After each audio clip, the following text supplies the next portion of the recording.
Hello and welcome to Kathy Connects Live in Conversation. I'm Kathy. I create confident speakers and leaders. This series is all about spoken communication, and today we are going behind the scenes. I'm very excited about this. We are going behind the scenes of keynote speaking with someone who knows exactly what it takes to create a talk that truly lands. I think this will be quite an unusual conversation because I've not seen a conversation like this where a speaker, goes behind the development of the talk. So I am delighted to be joined by Steve Judge, keynote speaker, Global Business Awards Motivational Speaker of the Year, 3-time Professional Speaking Association Regional Speaker of the Year. But beyond all of the awards, Steve is known for his very powerful story, his clarity on stage, and his keynote, Good to Gold, which has inspired many people to think differently about success, purpose, and action.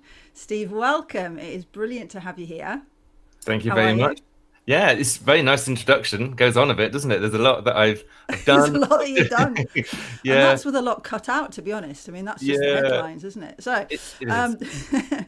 So today, I would love us to explore not just your story itself, but how you turned that story into a keynote that resonates so strongly with audiences. I think a lot of aspiring keynote speakers assume that a great talk is simply about having the powerful story, that if you've got the story, it writes itself. And of course it doesn't. There's an awful lot to it, shaping it, structuring it, delivering it really well. So we're going to unpack how Good to Gold came together, what the choices are that you made along the way, what other speakers can learn from that process. So let's start right at the beginning. Okay. When did you realize that this story could become a keynote talk? And when you realized that, when you were developing it, did you start with the story? Did you start with the lesson? Because obviously there's quite a strong lesson behind the story as you deliver it. Or did you start with the audience that you were looking to help? Okay, now before I answer the question, I know that you're excited about this conversation. I'm a little bit nervous because I'm kind of on the back foot here because I've not done this before. And I want to do this. And so if this is to the audience, if I'm hesitating or it goes quiet, it's because I'm actually thinking about the answer because I don't know what the answer is. Anyway, that's my excuses out the way. So yes. So first of all, my story, just in case some people don't know, I went from, I had a near fatal car accident, told that I may never walk again, had to learn how to stand again, walk again, set goals, work towards them, got into sport, to set physical goals, swimming, cycling, running, eventually became a para-triathlete, so disabled athlete. And I competed, became British champion, European champion, 2 times world champion. And then I've used that story to become a speaker, coach, author. So my keynote is called Good to Gold. When did I realize that was a keynote? So my first speaking gig, I think, was my sister's school, the one that her kids went to. They wanted me to go in for an assembly. So I went in and I did an assembly at the school and the kids loved it. And I had some slides at the back, which were pretty much just photos of my story. And they were engrossed and loads of great feedback, which always helps. The kids loved it. The kids wanted some autographs. And the teacher said, wow, we've never heard the kids so silent. They were listening. And I thought, well, that's really good. That's really nice. And I got a buzz. And I think this is a big thing to admit and accept that it's like being a bit like a rock star, that you get this vibe and you just think, oh, it's like an adrenaline. It's the dopamine. Yeah. I want to do that again and again and again. Yeah. So that's what I started doing. I started reaching out to schools local to me. And I liked that. And I wanted to do more speaking. So I started calling myself a speaker. I made my own business cards on a printer. Gosh, it sounds like this is years ago. It was only like 15 years ago. But so I cut them out and I had them in my wallet. So if anybody asked, then I could give them my details. I set up this thing called a website, which was new in those days. And just started that ball rolling, really. And it wasn't called Good to Gold at that stage. I don't know what it was called. It's just my journey. Mm-hmm. So that's how it started. Where did it evolve? I think soon on, I wanted to do a TED talk. And I don't talk about my TEDx talk that I did that much because I'm so much better now. But I did a TEDx talk. And at that TEDx talk, somebody said to me, Steve, you should go to the PSA, Professional Speaking Association. And I said, what's that? I didn't have a clue what it was. I went along to my first event meeting in 2016, I think it was, in Leeds. So it's Yorkshire PSA. And it was amazing. So I was now in a room with other speakers, people like me, like-minded people.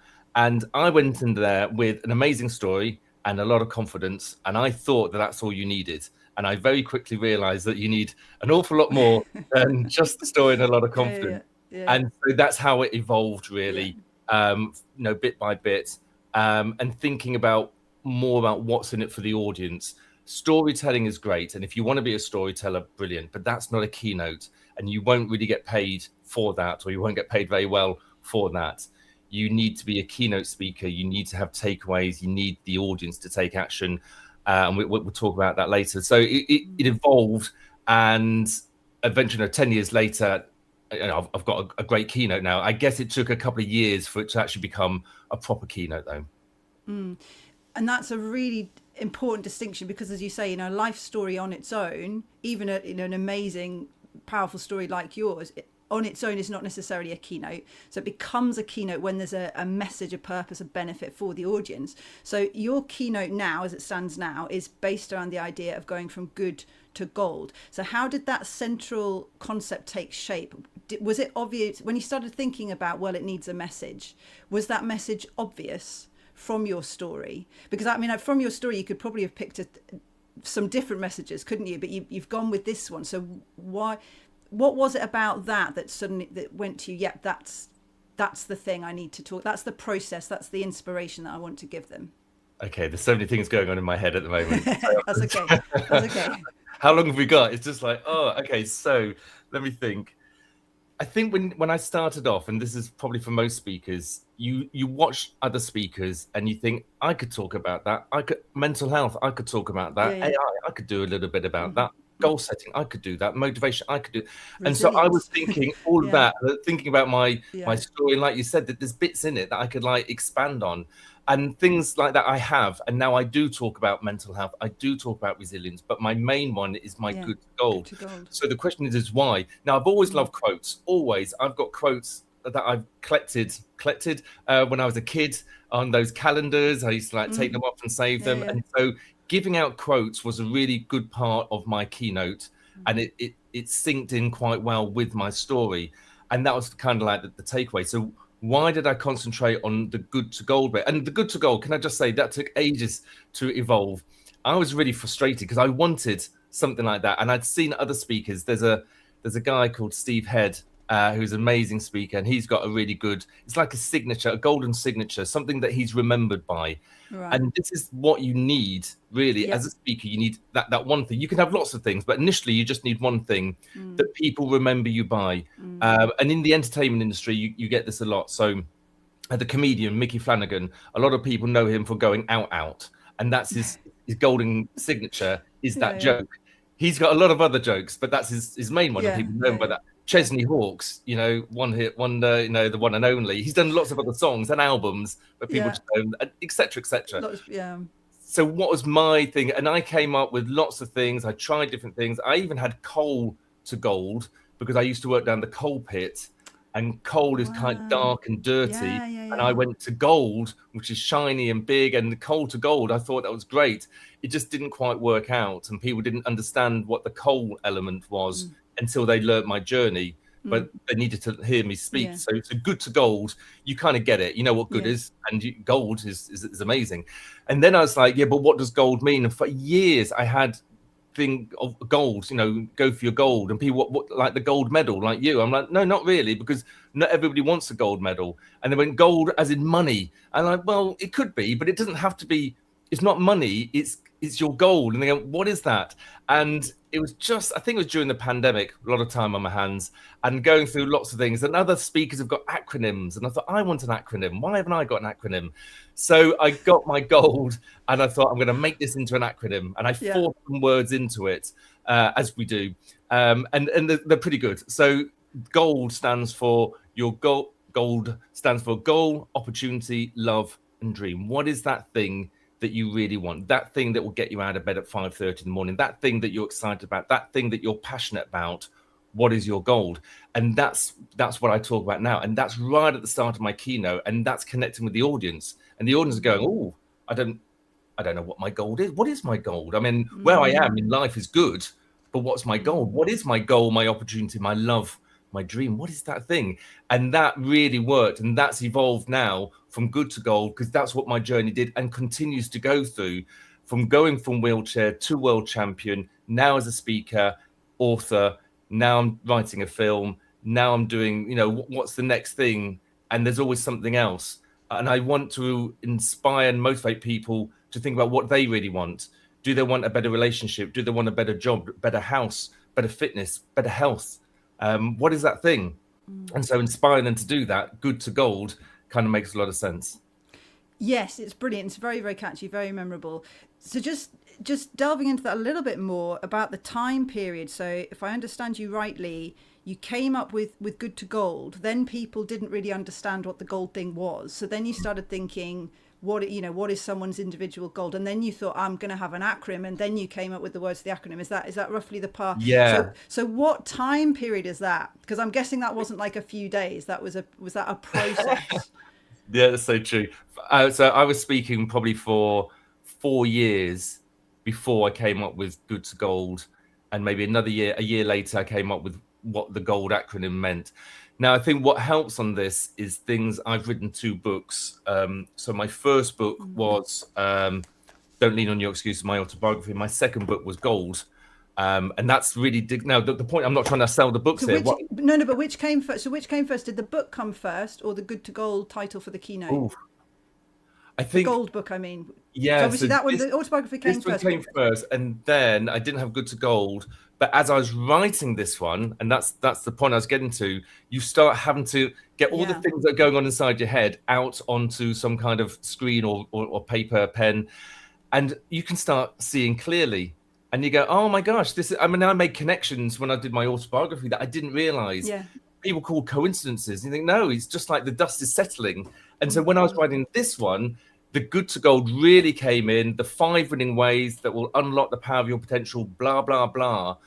It all comes to fruition because it was coming out of my head and onto paper. And then I could move things around, read it over, move things around again. I thought, oh my gosh, this is brilliant. Now when I'm doing my keynote, I can tie that in. And this writing the book has really helped me to think clearly about what my message is, how to get it across, the acronyms, the funny stuff. It sounds a little bit clinical, but that's what you have to do if you want to be, good. Yes, and keynoting is, I'm always talking with my clients about this. Keynoting is quite different. It's like a different animal, isn't it, from most other types of speaking. It requires, almost like an athletic pursuit of, all the different elements of it. And, so you've been doing this talk for, I think you said 15 years in various iterations. Yeah.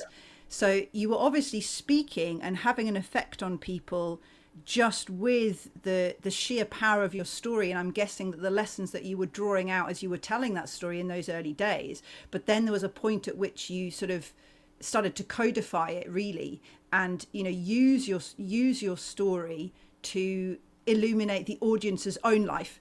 Did you feel there was a sort of transition between the telling of your story in the early days and then the focus on the audience as the key? Yes, there is. I think initially I did it storytelling, then I did it to inspire and motivate, and that's lovely.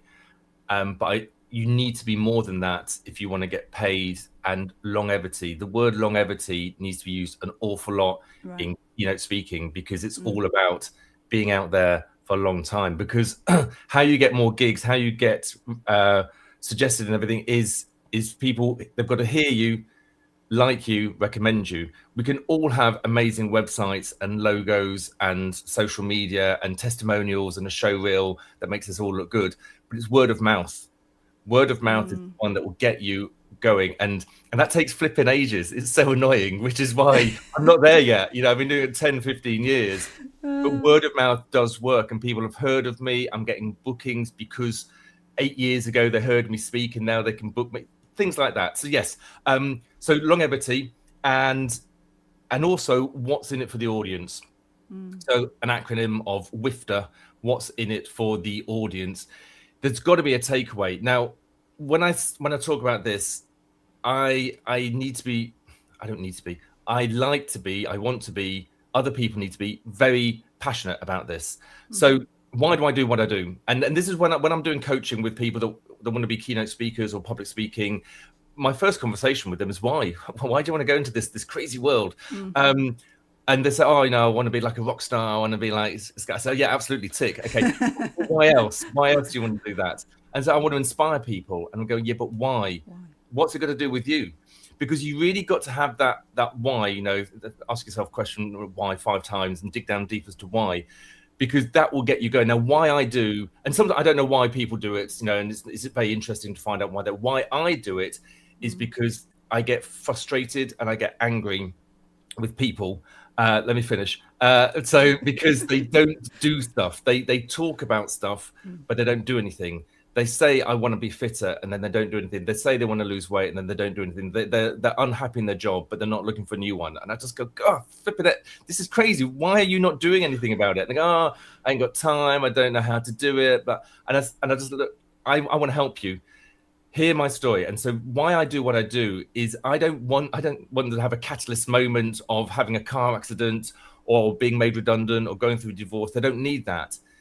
If I can tell my story in the best way possible, I alone can be their catalyst moment. They can listen to me for 45 minutes. They can be inspired, motivated, empowered. When I finish, they will go and take action. And if they don't go and take action, then I'm failing. That's how I see it.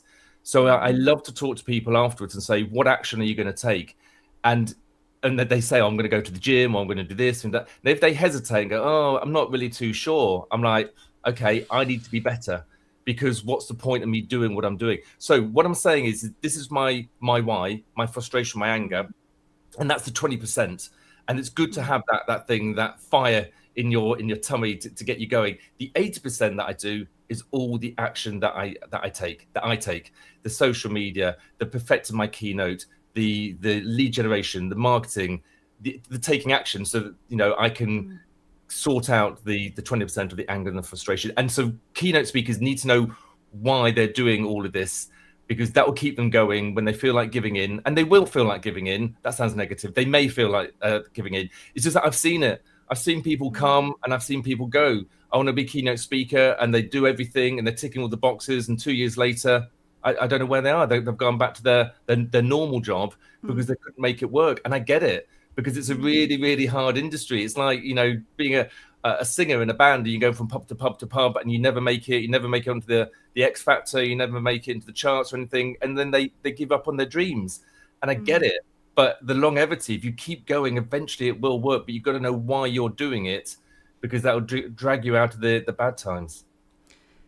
Yeah, and I think that's so the bit that I remember most keenly from your talk is when you describe your feelings in the hospital bed when you first sort of wake up and you're aware of your situation, and you go into those feelings and how you sort of, you felt quite negative to begin with.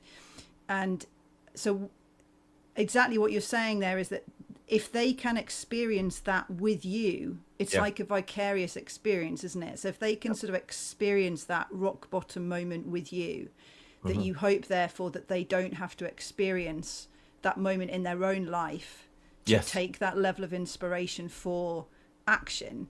And I suppose it's easy in our day-to-day lives if we don't have any sort of major catalysts. It's easy just to go from day to day and not really make any changes. But your story is so powerful, and I think you paint that particular bit so well. And we've talked before about the amazing fact that it's actually specificity which is the most universal. So when you are in that incredibly specific situation that virtually nobody else has ever been in, more or less, but you're explaining to us your emotions.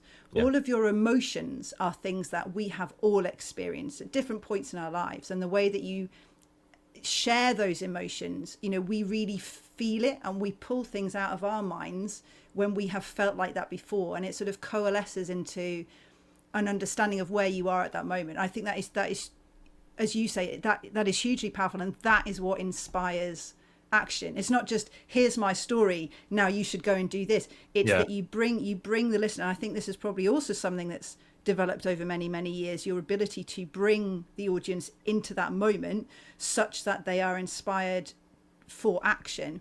Because it is a very emotional story. Obviously it's your story. How has your relationship with that developed over the years? Did it feel more sort of raw initially telling it? Have you become, to an extent, because this is what happens with performance, when when you repeat a performance over and over and over, or you tell the same story over and over and over, you can become a little bit detached. So like if someone plays a tragic character in the West End for 3 years, 8 times a week, it's different. It evolves over time, doesn't it? I wonder if you feel that you have a slightly different emotional relationship with your story now than you did when you were first telling it. Yeah, I mean, in keynote speaking, this is generalization, but there's usually a bit of acting that you have to do within your story, and it might be I'm going all over the place here, so no, this is good. It's good. Good for you. My brain's like fried. So if you can get the audience remember the last 2 emotions. If the last time they laughed and the last time they cried, they can generally remember when that was. Now, if you can get those in your keynote and a round of applause or standing ovation at the end, you're done. Okay, this is what you need, and this is what I get. I bring people to tears, and I like it when people come up to me and say, "Oh, you had me in tears." No, I was like sobbing, and I'm thinking inside, "Great, this is good. I've done my job." Okay. I also hear the laughter when they're laughing at the right points, and I'm like, "Okay, this is good as well." And the applause at the end, tick, tick, tick. It's all good, but it is exhausting, and it does sound really strange. And it's keynote speakers get this, that how exhausting it is. Other people don't. They say, "But you're speaking for 45 minutes, an hour. Why are you so tired?"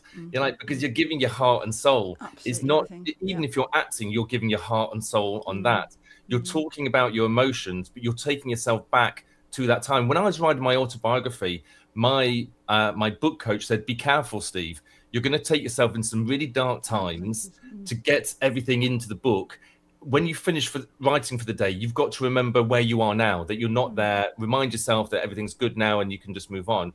And I thought it's a bit woo-woo and a bit strange, but she was right. And I had to do that, physically do something to say, I'm okay now. So on the stage, you take yourself to those dark periods, because the audience, they love to see authenticity. They love to see your passion. They love to, I'm looking at myself now, I'm smiling and my eyes are glistening. There's something, subconscious that people can see.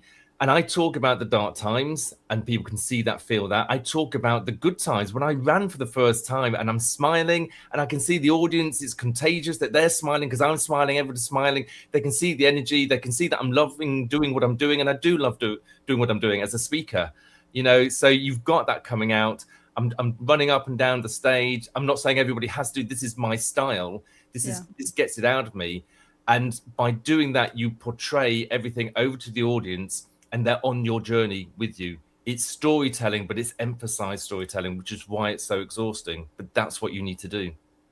Yes, I absolutely identify with that. Any sort of performance, it is addictive, isn't it? Because it's such a special, that connection with the audience is such a special thing. And once you get the bug, it's there's if you're angry, be angry, but you've got limits on this. So Lee Jackson from PSA Yorkshire, he's amazing, and one of the things he said is, if you're talking about something that you need therapy for, then go and get the therapy. Don't do it on the stage. And I've witnessed people talking about stuff and they break down, they're in tears. Now that's emotional, but it's too much. And they need to sort that stuff out before they carry on. Because it's great when if you're welling up or you're choking, that's very powerful. You can use that, you can milk that a little bit, but you start crying on stage, the audience don't know what to do. I'm like, do we give them a tissue? Are we okay? Should we go and comfort them? It's awkward.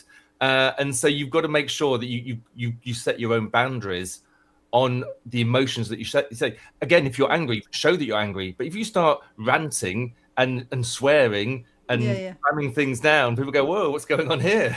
I think you need some help. So again, you've got to limit that. And again, how do you get that? Feedback on yourself as you're driving home. How was that? Feedback from the audience, feedback from a trusted friend, feedback from somebody that's a speaker and they know, or somebody who does acting. Feedback. You've got to get some feedback, because what you think was good, other people might go, that was not good. And you need to know that. And vice versa. But you can also learn from other people. You can see other people do stuff. And I've learned so much from other speakers, what's good, how they do things, the stagecraft, the acting, the interaction. It's brilliant. I've also learned lots of bad things. As in, I'm taking notes going, I will never, ever do what they just did there or say that. I'm never going to say that. And you learn from them. Yeah, the emotion thing is really interesting, because some people find it very powerful if a sort of speaker breaks down on stage. I immediately feel very anxious for that person, as you say, and I think our main job actually as the speaker, you know, when you are a speaker on a stage with an audience, your main job is actually to hold that audience. Is to, you know, that audience needs to be held safely. That audience needs to feel that they are in a safe place, that everything is in control, that they can experience that speaker. And we've talked about this before, like, that they don't have to communicate, you know, they don't have to smile, they don't have to, you know, behave in a particular way, that they're the audience member and they can experience that talk in any way that they like. And if the speaker is obviously having some sort of emotional moment, then that audience member is not safe, because they're then having to feel things in connection to that other person, just, you know, just as we do, that we have human feelings towards other people. And I think that breaks the spell in a sense, you know,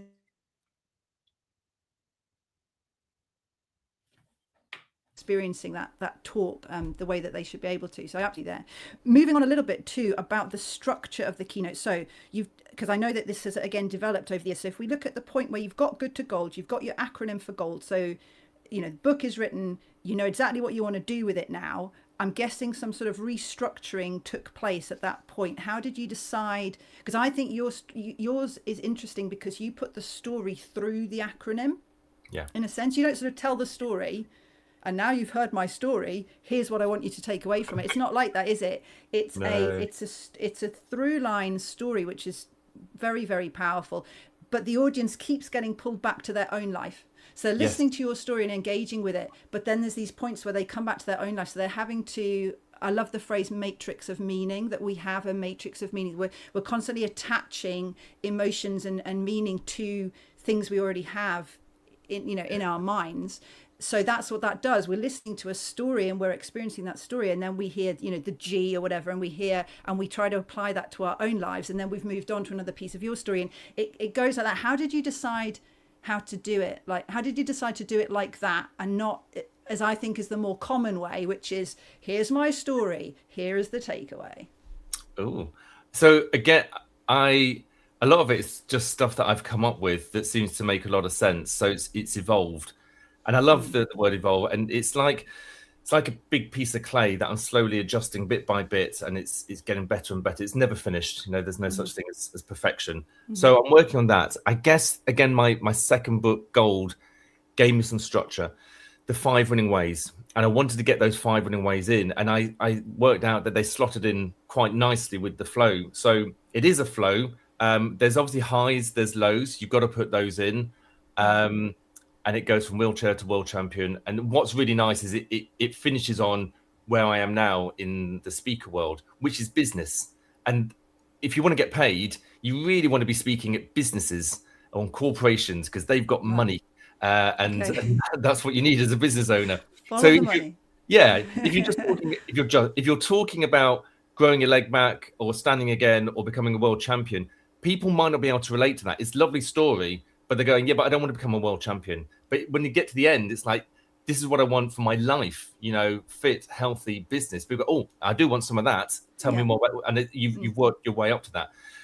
So the 5 winning ways. I start off with, what's your gold? I do a little like introduction first, and I hit the ground running. So you should always hit the ground running with some kind of thing. It might be a statistic, it might be a statement, it might be a reveal or half a reveal. You'll never guess what happened, I'll tell you later, kind of thing. And we go, oh, this sounds good. And then I go into, so what's your gold? And I get the audience to think about it. What is that thing that will get you out of bed at 5:30 in the morning? Your goal, opportunity, love, dream. And then I go, okay, let's move on. And it's like fast tempo energy. Back to me. So my goal was to stand again. And to do that, I needed a golden vision. What's your golden vision? Blah, blah, blah. Then to do the next thing, I need to know why, my golden soul. What would be your golden soul, you know, for your gold? hopefully you're still thinking about your gold. Then it's like your golden, after that it's your golden gear, all the stuff that you need. Now, I love this bit. So I get to, at that stage, I'm talking about walking, and I've grown my leg back, and I had to walk and rehabilitation. So I'm pushing myself out of my comfort zone, and I fall sometimes, and I cry sometimes, and I pick myself up, and the next day I can't do it, and the day after that I get out of bed and I do it all again, because that's what I need to do. And then I twist it around to the audience and I say, and what are you doing? Now, when I say that, gosh, there's a lot of anger coming out, because this is why I do what I do. It's about taking action. So I leave a very long pause. It's very uncomfortable after saying, we all hang our heads and go, not enough, Steve, we're not doing enough. And I'm going, what are you doing? Like, I feel like a teacher or like a parent. What are you doing? Yeah. And they're like looking at me going, I don't know, Steve. I don't know what I'm doing. I've got a big shiny goal that I want to achieve, but I'm not doing anything about it. And then I move on. It's not about them answering. It's about them feeling a little bit guilty, as in, maybe I should be doing something. But I can even feel it in myself now as I'm talking about it, that let that out, because this is what people need to do. I want them to take action. This is the moment. After that, it's your golden gang. So, who's around you? Who do you want? If you could have anybody in the world, who would you want? And the last one is your golden hour. And by that stage, I've accomplished so much in my life, and writing books and doing this. And people say, where do you get your time from? I said, well, I've all got 24 hours, and the message there is your golden hour. So again, asking them, what about you? What are you doing with your 24 hours? Seriously, what are you doing with your? And it's going back to them, making them maybe feel a bit. Maybe they're thinking, hey, I'm doing stuff. I don't, I'm all right, thanks, Steve, and that's fine. But most people would be thinking, yeah, you're right. Who is in my golden gang? How am I spending my time? What action am I taking? Why am I doing this? And what is my golden vision? And I'm getting them to think throughout my journey, even though I'm storytelling. And so by the end of it, they've got a lot of food for thought. Hopefully, the 5 winning ways, and then they can go forward and go and achieve. Yeah, it's very dense. I mean, dense in a good way. There's no part of that really that you can switch off. And I think having it structured like that, you always kind of, as an audience member, you always kind of know where you're going. And not that we need to talk about slides, but the way that you do your slides, also visually, it's very clear where we are at, at certain points in the talk. So remind me, because I can't remember, what do you tell people? What's the practical action that you ask people to take? Do you say, go, write this in your journal, or, I want you to make a list of your golden gang, or what are the practical things that you ask people to do? So I haven't got one here. I thought I would. Should have got organised. Let me just check. So, nope, I haven't. Right. So what I get them to do, because I talk about drawing a picture. And that's right, the picture, yes. Yeah. So I drew a picture in the hospital, drew a picture as an elite athlete, drew a picture as a business owner about big stage, big light, being a keynote speaker, which is what we're talking about. I have a vision board there. And I talk about drawing a picture. And it's kind of like a comical thing, but it actually works. And so if I've got an hour speaking, then at the end, I say, now it's your turn. And they go, what? I say, you've got a card in front of you, and I want you to draw a picture of where you are now and draw a picture of where you want to be. Ready, steady, go. I give you 4 minutes. And so they literally have it. They have it in the talk. If you, because when I saw that talk, you didn't have that. So if you have a slightly longer time, they actually have the implements with which to actually do that. It kind of blends into a masterclass, which is really good. So they're doing that. It's a shame I haven't got one to show you, but it doesn't really matter. But you get the gist. It's that's a really good idea. Yeah. And also, this is the really clever bit, is on the back of that is all my details: phone number, websites, little picture, a little QR code. The point is, one, they've taken action. So they've drawn a picture that I say, no, it's yours. Put it on your fridge, put it on your desk, put it on your vision board. This is what you want: big house, swimming pool, more holidays, retirement, more time with the kids, whatever that is. Go and take that, and they will. They're taking it away with them, but they're also taking away my business card in a way. So that's really, really clever. But for me, they've taken action. Step one. Now I really want them to do more. And again, it's asking myself, what more can I do? What more can I do? What more can I do? That's why I wrote the second book. The second book has exercises in it to take them through. When they work their way all the way through, do the exercises, which starts with drawing a picture. They work all the way through. They will be on the way to achieving their goal. That's all I want. That's what I want them to do. So hear me speak, buy the book, have some coaching from me and achieve. It's Ubuntu, which is an African proverb about I am me because they are them, and I'm happy if they're happy, and they're happy that I'm happy. Everybody's happy. So that's what I want to do. Ubuntu, getting that out there so that they can achieve, and then I can move on to the next people. My goal is to, you know, inspire, motivate, empower everybody in the world. That's a lot of people. So it's step by step, and until I've done that, then I'm not content. So I've got a lot of people and a long way to go. But when I do see people doing stuff and achieving and taking action, I think, oh, that's great. I can move on to the next people now. Yeah, I think making them do something like that, actually, you know, pick up a pencil and draw something is so powerful, you know, actual action. Yeah. In my world, I often make people sort of, you know, stand up and shake out, whatever, just so they've like done something, you know, so sort of movement has occurred, because then, you know, things are going to stick in the brain much better. So just back on the structure for a second, did you find, because I'm guessing things have well, we've not actually talked about the fact that you sometimes get given different time slots for this talk. Yeah. So that's difficult. I mean, maybe you could tell us about that. But when you do your sort of ideal time, an hour or whatever that your ideal time is, did you still find, because it's a very, you know, complex story that you have, and of course you could go back further, you could go back into your childhood and your coal mining days, you could do more on the, so, you know, there's so much, any human life is so complex, your story is particularly complex. How did you decide, because there would have been things that you cut out, weren't there? Yes. How did you decide how tight to keep it? Because you have to give enough time. You don't want to just give like an overview of your whole life. You have to give enough time for those moments, like the hospital bed, for that moment, like when you in the park and you go like a little further every time. You know, these amazing sort of nuggets of story that you tell in detail, which are what stick in the mind. So to give time to tell pieces in detail, you're naturally having to cut things out, aren't you? Was that difficult? Have things come in and out over time? Very difficult. I hate it. It's horrible when you have to cut stuff out. It's just like the worst thing ever. And I know sometimes things evolve, and you can convince yourself that I can now emphasize this area more because I've taken stuff out, but you didn't really want to take that thing out in the first place, but now you have. It's one of the reasons why I wrote my first book, my autobiography, because it used to frustrate me that after 45 minutes, people said, "Oh, I know your full journey." I'm like, "No, you don't. You know, 45 minutes. It's 20 years worth." So I wrote the first book, and if they want to know the full story, it's in the book. And now I can breathe, and now I can move on.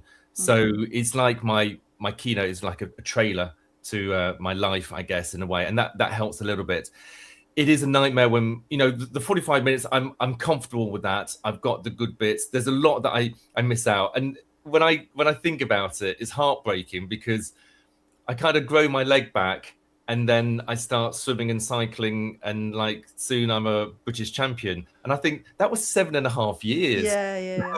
And I sum it up in about so 5 many ups minutes. and downs. Yeah. And then I became an elite athlete, and then I'm at the World Championships. Oh my gosh, the training that I went through. I never talk about the early morning. Well, I breeze over it. It's like it's just really dead easy. And then I was an elite athlete.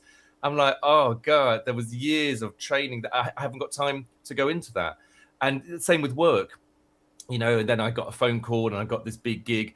The hours and the months and years that you spend of lead generation and marketing to get that, you just breeze over. So you have to take it on board and say, yeah, but I'm storytelling here, and you know, don't let Raymond ramble, which is make sure you don't go on and on about stuff that you don't need to. It's about you've only got 45 minutes. You've got to take out that stuff that you don't need to. You've got to be efficient with the time that you have.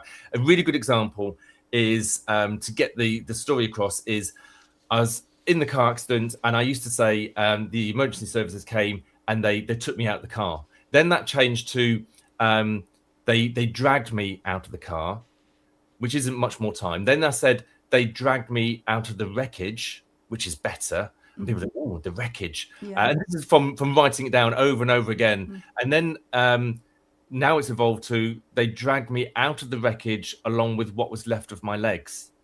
And so people, and you can see the audience go, oh, what happened to his legs? And stuff like that. So it doesn't take that much more time, but it describes so much more about what's going on.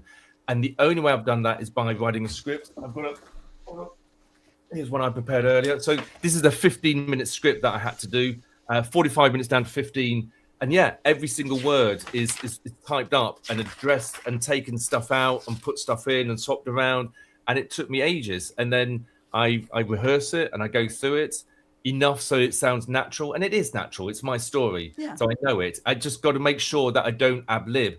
Because if I ad-lib, I go over time. Timing is what makes you a professional speaker. One of the things is timing. Anybody who runs over, they're not professional in my eyes. It's about timing. So you've got to be strict. And also, if you're concerned about time, you'll be thinking about it. And you shouldn't be thinking about the time. You should be thinking about what your story is and what, what's in it for the audience, not, oh, what time is it and stuff like that. I find it strange when people say, do you want us to wave when you've got 5 minutes left? I'm like, no, I don't need you to wave. Thank you. I know when 5 minutes is up. I've done this, long enough. I'm going to be at home. I know where I am. Yeah. If you need somebody to help you do that, again, I don't think that's professional, in my opinion. But yes, timing is a very important thing. And touching on the language that you see, we nearly run out of time. I knew this would happen, but touching on the language very, very briefly. So you've just described a beautiful change there, which has resulted in a much more emotive and, and sensory language there. Yeah. Are you still doing that? Do you still think, oh, that wasn't quite the right, I didn't say that quite right? Are you still evolving the language? Do you try to choose sort of sensory, emotive language? Do you look at how you're phrasing things? Do you think about all that stuff? All the time. Yeah. And I think that's what makes me good. And that's what makes other speakers good, is they're constantly assessing, getting feedback from others, watching other people. How did they describe? Could I do that? I went to the Edinburgh Festival, and I got so much information from watching other people about how they entertain the audience. Took a bit of that. There's a bit even from Maverick Top Gun, which came out a couple of years ago. Yeah, there's a bit there, very famous, the trench scene where he goes in the plane and he does it and there's an audience and they're in the hangar and they're watching, and then you can see them leaning forward and they're engrossed and they're like, come on. And I thought, I want that. I want the audience to do that. So what do I need to do to make the audience lean forward, do that, going, come on, Steve, you can win. And so I adjusted my keynote to make sure that I got something. So is that recent, that bit where you get everyone to cheer? Is that fairly recent, that bit? The cheering's probably from the last 5 years. Yeah. But the Italian on the scene and whether I catch him or not is in the last 2 years from Maverick Top Gun. Because I wanted that. I want to know, will he, won't he? And I still think I can milk that a little bit more. But you're constantly reviewing it and thinking, how can I make it better? What have I seen? Who have I seen that I could just like take from there and put it into mine? And sometimes it works and sometimes it doesn't. I think I've tried some things. It was just too cheesy. And I just thought that doesn't work, or it wasn't me. And I think that's the thing as well. But yeah, it's lovely. You are allowed to be creative. And maybe this is where we finish. As a keynote speaker, be creative. I think creativity is stolen from you when you get into like high school, unless you choose it, unless you're an artist or singer or do drama. But it's really nice when you get into a job where you can be creative, and keynote speaking is about being creative for the right reason. What's in it for the audience? What are they going to get? They're busy people. They're asking the question, why am I here? Listen to Steve Judge, and I go, take a seat. You're going to love this. And off we go. And getting them to laugh, to cry, round of applause, to take action. I'm a happy guy. And they are too. And if I'm happy, they're happy, I'm happy. Ubuntu. I love it. Well, what a perfect way to finish. It's been absolute masterclass. Thank you so much. I think this is going to be so valuable to aspiring keynote speakers. We've looked not only at your journey, we've also looked at the craft behind creating a keynote that has real impact. So thank you everybody for joining live. Thank you for everybody watching the replay.